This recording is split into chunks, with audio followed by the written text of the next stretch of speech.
Yesus mengerti bahasa apa saja. Ya. Saya ditanya, Pak Pendeta HTD, kan Bapak belajar Alkitab dong, ya, belajar Alkitab, bahkan bisa mengerti bagaimana Alkitab ditulis, lalu sampai Alkitab yang sekarang diterjemahkan ke dalam bahasa Inggris, lalu diterjemahkan ke 240 bahasa negara-negara. Sekarang kami mau nanya, Pak Pendeta HTD, Yesus mengerti berapa bahasa? Jawaban singkatnya gampang, Yesus mengerti semua bahasa. Oke, kita mulai ketika Yesus jadi manusia dah. Manusia di bumi sebagai orang Yahudi. Pasti pertama dia ngerti bahasa Ibrani. Makanya Yesus bisa berkata, Eli Eli lama sabachthani, kan Matius 27:46. Di kitab Markus ditulis pakai bahasa Aramaik, Eloi Eloi lama sabachthani. Nah, sudah dua bahasa. Kemudian ini waktu jadi manusia ya. Kemudian waktu Yesus disalib ditulis tiga bahasa, Ibrani, Yunani, dan Latin. Artinya bahasa Yunani dan Latin termasuk bahasa yang dikenal oleh masyarakat di Yerusalem waktu itu. Jadi Yesus pasti juga ngerti bahasa Yunani dan Latin. Sudah empat kan? Ibrani, Aramaik, Yunani, Latin. Yesus tinggal di Galilea, di kota Nazaret, itu wilayah bangsa-bangsa. Artinya Yesus pasti ngerti juga bahasa Arab.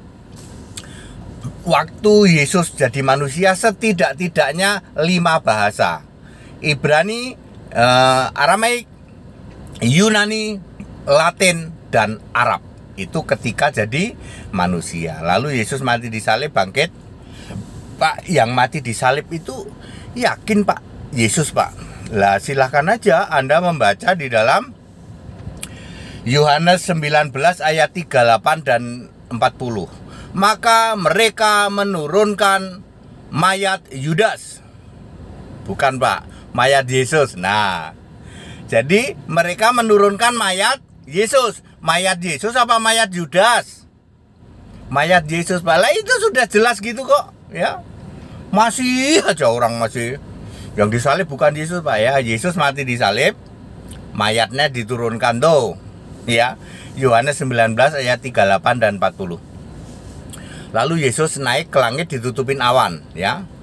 Ditutupin awan. Langit itu adalah di bawah awan itu disebut langit tingkat 1. Ya, di situ burung-burung pada terbang. Kejadian 1 ayat 20. Lalu di atas awan itu disebut langit tingkat 2. Sampai terus ke atas itu disebut langit tingkat 2, tempatnya matahari, bulan, bintang, dan semua yang lain. Kejadian 1 ayat 14 sampai 17, ya. Seperti itu. Terus langit tingkat 3. Tingkat 3-nya itu tempatnya surga di dalam 2 Korintus 12 ayat 2, 3, dan 4, ya. Jadi langit itu ada 3 tingkat. Di bawah awan disebut langit tingkat 1, tempat burung pada terbang. Ini miliknya bumi. Di atas awan langit tingkat 2 masih miliknya bumi. Nanti waktu kiamat bumi ini lenyap, langit tingkat 1 lenyap, langit tingkat 2 lenyap. Yang nggak lenyap itu langit tingkat 3. Itu langitnya surga, ya. Oke. Yesus naik ditutupin awan, ya. Di dalam Kisah 1 ayat 9. Lalu Yesus ada di atas awan, artinya di langit tingkat 2, masih milik bumi, masih. Lalu Yesus berbicara pertama kali ke siapa? Saulus. Kisah 9 ayat 4 dan 5. Saulus, Saulus, mengapa engkau menganiaya aku? Pertanyaannya, Yesus ngomong kepada Saulus pakai bahasa apa? Yesusnya sudah di langit loh, sudah roh loh. Jawabannya, memakai bahasa yang dimengerti oleh Saulus. Saulus orang mana? Orang Ibrani. Berarti dipastikan Yesus ngomong ke Saulus pakai bahasa Ibrani. Pasti Pak, pasti. Karena Saulus orang Ibrani. Tidak mungkin Yesus berbicara kepada Saulus, Saulus, Saulus, mengapa engkau menganiaya aku, memakai bahasa Sunda atau bahasa Indonesia. Kan Saulus nggak ngerti bahasa Sunda, nggak ngerti bahasa Indonesia. Iya ya. Nah, lanjut.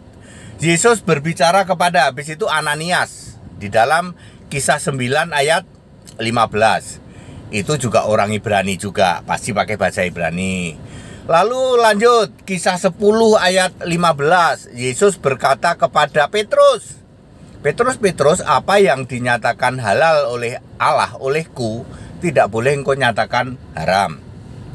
Petrus orang Yahudi Ibrani, pasti Yesus berkata-kata berbicara pakai bahasa Ibrani. Terus lanjut, nanti ada banyak. Lalu kepada Yohanes di Pulau Patmos, di dalam kitab Wahyu banyak perkataan langsung Yesus, itu juga Yohanes orang Yahudi. Jadi kepada Yohanes juga berbicara pakai bahasa Ibrani. Oke, sampai sini Yesus berbicara kepada seseorang memakai bahasa yang dimengerti oleh orang itu. Sekarang Yesus berbicara kepada saya. Saya dulu Muslim, Bapak Ibu Saudara ya. Ke SMP kelas 3 mau lulus, mau ujian akhir ya, ujian akhir SMP.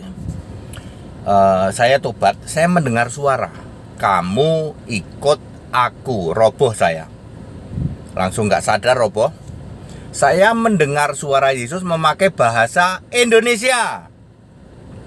Kamu ikut aku. Yesus berbicara kepada saya memakai bahasa yang saya mengerti. Tidak mungkin Yesus berbicara kepada saya memakai bahasa Ibrani. Aku kan ya mana tahu aku orang dulu SMP mana ngerti bahasa Ibrani atau pakai bahasa Rwanda, ya enggak lah, pasti pakai bahasa Indonesia. Aku ngerti bahasa Indonesia. Kamu ikut aku. Ya. Tante saya mendengar geledek, jeger, aku mendengar suara, kamu ikut aku. Ya, roboh saya, ya, dalam beberapa detik saya pingsan, ya. Seperti itu. Oke, itu kepada saya Yesus berbicara memakai bahasa yang dimengerti oleh saya, bahasa Indonesia. Di Arab misalnya ya, saya yakin di Arab ada orang tobat mendengar suara Yesus, ada nggak kira-kira? Ada. Kira-kira Yesus berkata kepada orang Arab pakai bahasa apa? Ya bahasa Arab yang dimengerti. Kalau kira-kira percayalah kepada Allah, kira-kira Yesus pakai Allah nggak? Iya. Yesus ngerti bahasa Arab. Yesus bisa menobatkan seseorang, orang Arab, supaya tobat ya, dengan diizinkan mendengar suara Yesus pakai bahasa Arab, pasti pakai bahasa Arab. Yesus berbicara kepada seseorang memakai bahasa yang dimengerti oleh orang itu. Ada orang Inggris, ada orang Malaysia, ada Malaysia tobat, ada orang Cina tobat, banyak. Ya toh? Orang Sunda yang tobat ada nggak? Ada. Ya, Yesus berbicara pakai bahasa apa ya? Pakai bahasa Sunda bisa juga, ya. Ya seperti itu Bapak Ibu Saudara. Yesus mengerti semua bahasa. Kan Yesus itu Gusti Allah. Allah segala Allah, Rab segala Rab, ya. Jadi nggak usah ngegas ngomong-ngomongin tentang bagaimana orang Kristen nyebut kata Allah katanya. Loh, kalau Yesus berkenan untuk menobatkan orang Arab, percayalah kepada Gusti Allah, ya Yesus akan ngomong Allah. Ya, Yesus bisa semua bahasa kok. Di Alkitab aja kata Allah banyak banget. Ya, Elah, Allah, ya. Seperti itu ya. Jadi clear. Yesus bisa berapa bahasa? Yesus mengerti semua bahasa. Maka dari itu Alkitab diterjemahkan ke 240, sekarang ini 247 bahasa negara-negara dunia. Belum hitung bahasa daerah. Ya, kalau daerah mungkin kali setiap negara itu kali 10 aja lah. Mungkin negara kecil mungkin 10, Indonesia ada banyak bahasa daerah. Mungkin kali 10 aja lah ya, 2400 bahasa negara plus bahasa daerah. Yesus mengerti semua, mengerti. Ya seperti itu ya. Kan Yesus itu Allah segala Allah, Rab segala Rab ya. Ulangan 10 ayat 17 ya, mengerti semua bahasa. Itu sebabnya Yesus tidak mau di dunia ini hanya ada satu bahasa, satu bangsa, nggak mau. Menara Babel inget toh ya. Kejadian 11 ayat ayat 7, 8 dan 9 ya. Yesus mau semua orang itu berpisah-pisah, berbahasa-bahasa, berbangsa-bangsa, bersuku-suku, berbahasa-bahasa. Makanya Alkitab diterjemahkan ke dalam 247 bahasa negara sekarang ini. Jadi orang Rwanda berdoa kepada Yesus, orang Kristen nih memakai bahasa Rwanda. Orang Indonesia berdoa kepada Yesus memakai bahasa Indonesia. Kalau dipaksa suruh pakai bahasa Ibrani, ya salah. Intonasinya salah. HTD ini. Iya dong, kalau orang dipaksa kamu harus berdoa memakai satu bahasa. Orang Indonesia suruh doa pakai bahasa Ibrani, ya salah dong. Intonasinya salah, panjang pendeknya salah, salah sebut ini pun beda arti. Ya, berarti nggak ada yang benar Pak ya. Doa orang itu tidak mungkin benar kalau dipaksa memakai satu bahasa. Doanya nggak boleh bahasa lain, harus pakai bahasa Ibrani. Orang Kristen kalau doa harus pakai bahasa Ibrani. Kira-kira salah nggak? Pasti salah. Pasti salah semua. Itu sebabnya Alkitab ditulis dalam berbagai bahasa. Lalu yang asli diangkat ke surga. Itu baru Allah yang benar tuh. Allah yang benar baru kayak gitu. Alkitabnya yang asli bahasa Ibrani Yunani disimpan di surga, nanti diturunkan waktu masa 1000 tahun. Sementara Alkitab yang beredar di jagat raya menurut bahasa masing-masing. Ayo masing-masing berdoa menurut bahasa masing-masing. Yesus mengerti semua bahasa. Itu baru Allah yang ciamik. Ya, itu baru benar ya no. Artinya apa? Orang berdoa memakai bahasa masing-masing ya. Bayangin kalau semua orang Kristen harus berdoa pakai bahasa Ibrani. Kayaknya HTD paling banyak salahnya kalau doa bahasa Ibrani. Ya. Ya seperti itu ya. Iya ya Pak ya, ya. Yesus mengerti semua bahasa ya. Ada orang tobat di Arab, ya toh.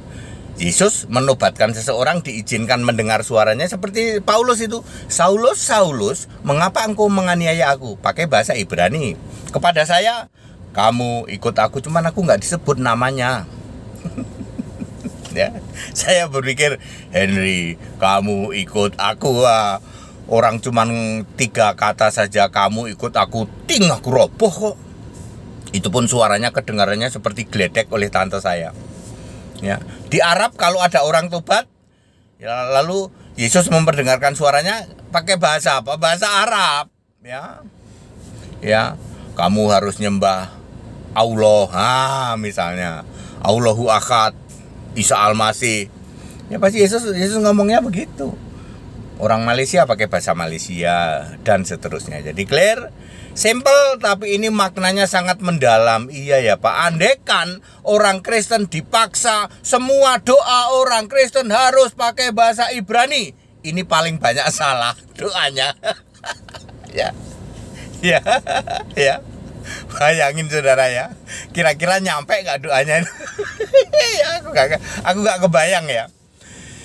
Ya, nggak kebayang aku kalau orang Kristen ya dipaksa harus berdoa pakai bahasa asli. Apa itu? Bahasa Ibrani. Aku paling belepotan ngomong Ibrani ya. Ya gitu ya Bapak Saudara ya. Allah tidak menghendaki Alkitab dalam satu bahasa, makanya diterjemahkan banyak ini supaya orang doanya masing-masing sesuai agama, sesuai bahasa masing-masing. Segala hormat kemuliaan untuk Yesus Kristus, satu-satunya Allah yang benar. Simple banget jawabannya, tapi ini dalam sekali maknanya ya. Haleluya. Amin.